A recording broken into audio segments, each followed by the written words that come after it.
Hey everybody, today we are taking a look at Marvel Dice Throne.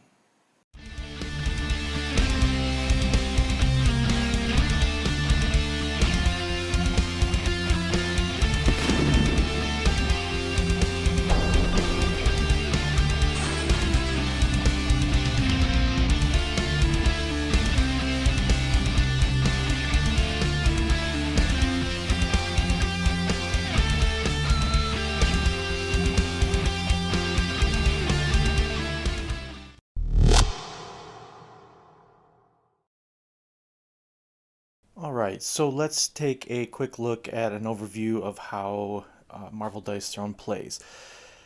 Each player is going to start with a certain number of health, depending on the number of players. In a two-player game, you start with 50. I believe if it's a 3 or 4 player game, I think it's 35 hit points that you're going to start at. Your goal is to try to get all of your opponents down to 0. This is going to be done largely by rolling dice and playing cards. Turns are going to take place over 8 different phases. I know that sounds like a lot, but really, once you've been through a round or two, it starts to make sense. It goes real quick, and they have a nice handy turn order player aid for you as well. So the first phase is the upkeep phase. During this phase, certain abilities will trigger that are listed either on the hero's leaflet or in any of their powers on their player board. Usually, there will be some sort of verbiage saying that this action takes place during the upkeep phase. Then we'll do the income phase, at which point you will draw a card from your deck and you will gain 1 combat point. Next, we move on to the first of 2 main phases. During this main phase, players can spend combat points to play cards from their hand. Cards are going to include upgrade cards, which will include white bordered offensive cards, green bordered defensive cards, and purple passive abilities. Main phase action cards that have a blue border can only be played during the main phase. And then there are a few other types of cards as well. The ones with the orange border can be played whenever you are making either an offensive or defensive roll. And red bordered cards are instant actions that you can play at any time, even during another player's turn. These cards can be used to interrupt other actions, with the exception that they can't be used to interrupt another instant action card. Okay, next we move on to the offensive roll phase. During this phase, you're going to have 3 attempts to roll your dice, trying to get a combination of symbols on your dice that will allow you to activate one of your abilities. Usually this involves rolling some combination of symbols, or in some cases, rolling either a large or small straight based on the numbers on each side of the die. Each hero also has a unique ultimate ability, which may be used if a player rolls all 6s. So the equivalent of getting a Yahtzee that allows you to activate your character's ultimate ability, which is usually a real powerful ability. Then the players will activate the effect of the ability that they triggered, pending the results of the opponent's defensive roll, if they have a defensive ability. Next up comes the targeting roll phase. Basically, this is just going to tell you who you are going to attack. This is not used in a 2-player game because it should be pretty obvious. So in a higher player count game, if you roll a 1 or a 2, you attack the opponent to your left. 3 or 4, you attack your opponent to the right. If you roll a 5, your opponents choose who you are going to attack. And if you roll a 6, you get to choose any opponent as your target. However, the way we prefer to play is using the King of the Hill variant, in which players choose who to attack. However, if you attack the opponent with the highest health, you actually get to draw a card, a bonus card, for doing so. At this point, once we've decided who we're going to attack, then that opponent can make a defensive roll if and only if they have a green defensive ability on their player board. These defensive abilities work very similar to the offensive abilities in that you're trying to get a combination of symbols, and typically it's going to allow you to either block some damage or deal some damage back to the opponent who's attacking you. Dice for the defensive rolls can only be rolled once, unlike the offensive rolls which you get to roll 3 times. After all of the effects of the offensive and defensive roll phases have been applied, then we move on to main phase number 2, which basically works identical to main phase number 1, which we did earlier in the turn, in which we can spend combat points to play more cards. And finally, you have the discard phase, in which you will discard down to 6 cards maximum. And for each card that you discard this way, you actually get to get 1 combat point as well. Each hero also comes with their own special tokens, a leaflet which explains what these tokens do and when they may be played.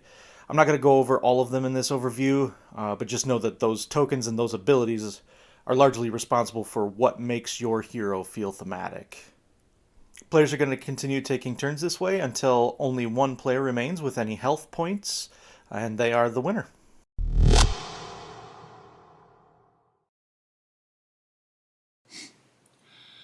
So prior to playing Marvel Dice Throne, I had played Dice Throne Season 1, and I really enjoyed it. But that being said, I think Marvel Dice Throne is my preferred way to play Dice Throne now. These characters feel much more thematic, and you feel much more of a connection to the characters rather than generic fighter number 1 or whatever they were called. And they had a lot of characters to choose from, but I had no background, no context. Whereas these Marvel characters are, characters that I grew up with. So I really enjoy playing as these characters. What I would love to see would be a villains set to come out, so we could have like an Avengers versus villains free for all. I think that effort was definitely made to make each one of these characters feel thematic. For example, Black Panther has a vibranium suit, which means that it helps block some damage, and it stores up kinetic energy so that when he attacks someone else, it does extra damage. Loki, as a trickster, uses illusion tokens and makes players who damage him draw cards so that it's kind of random what kind of damage he's going to be taking. We have the Battle Chest Edition, which comes with the Black Widow, Doctor Strange, Black Panther, Captain Marvel, Miles Morales Spider-Man, Scarlet Witch, Loki, and Thor. Each one of these come in their own individual storage trays, which makes setup and teardown really easy. I also like the fact that on the back of each character's leaflet, there is a section for rules clarifications. Really handy to have that. The dice are all really good quality. Very nice kind of marbled look to them. And I also like the fact that each character has their own unique cards mixed in with some generic cards that everybody has.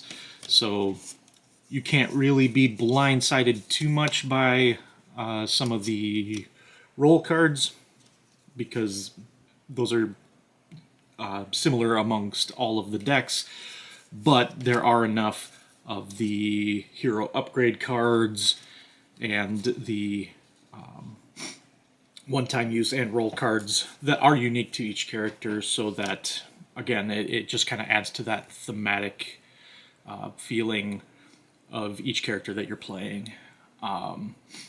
There are kind of limited decisions to make. Basically, it's all going to be dependent on what dice, how your dice roll.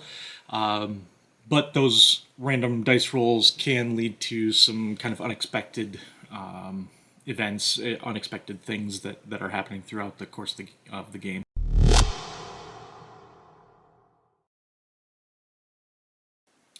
All right, so let's talk scores. For components and artwork, I gave it a 4. I think the artwork in this game is fantastic. They did a really great job of capturing the characters.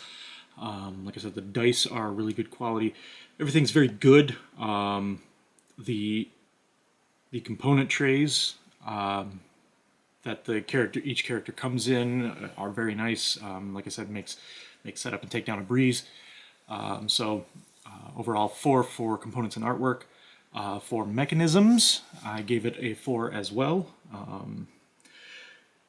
Not really reinventing the wheel here. It's very much Yahtzee style dice rolling, but with that you can get a lot of really cool combos based on your character's special powers and abilities and such. So 4 for mechanisms, discovery, and replayability. I gave it a 5. I think with this battle chest especially, you've got 8 characters to choose from. Mixing and matching those, you're going to have a different kind of push and pull each time you play. And on top of that, with each one kind of feeling different, you're going to have a lot of gameplay involved in just playing each one and seeing how each one of them kind of how they function. Discovery and replayability, I gave it a 5. So as far as overall experience goes, I really enjoy this one. I tend to not play a lot of kind of head-to-head duel style games, but the ones that I enjoy I tend to really like, and this is definitely one of those. Like I said, I like the fact that all of these heroes feel thematic. I like the additions of the special powers that make them feel like the heroes that I knew from comics and cartoons and everything. I prefer this as a 2-player head-to-head style game. But that being said, I think that the 3-player King of the Hill variant is actually pretty solid. The fact that it kind of incentivizes you to attack the person who is currently leading, the player who has the most health left. I think that adds just enough, incentive to get those bonus cards so that there's not a lot of dogpiling on the person in last place. At least within our game group, your results may vary. So as far as Board Game Geek score goes, I give this one a 9.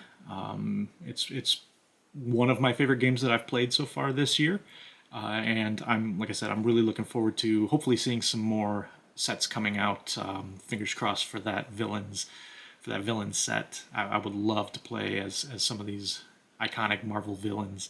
But that's it for Marvel Dice Throne, and until next time, let's get another round for the table.